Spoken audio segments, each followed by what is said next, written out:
Ce bâtiment du parc Gouron accueillera bientôt une quarantaine de logements éligibles à la loi Pinel. Après plus de 6 ans d'attente, l'agglomération accueille enfin un nouveau dispositif de défiscalisation de l'investissement locatif. Une bonne nouvelle pour Soissons et les 7 communes limitrophes qui y voient avant tout une opportunité de redynamiser l'économie locale. C'est sans conteste ce niveau dispositif de dérogatoire à la loi Pinel va permettre aux investisseurs de revenir sur le territoire et d'investir sur le territoire. En 2008, la fin des lois Robien avait donné un coup dur à l'investissement immobilier local qui s'est peu à peu dégradé.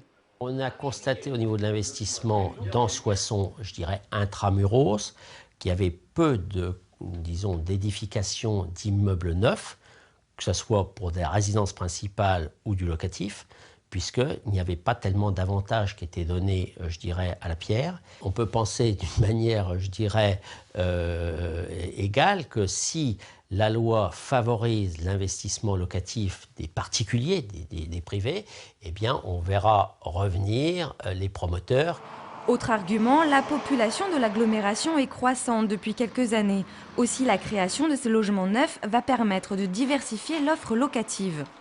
On manque cruellement de logements intermédiaires notamment, et c'est exactement dans ce segment-là que la loi Pinel répond aux besoins. Grâce à cette loi, l'agglomération prévoit 50 logements neufs de plus par an sur le marché.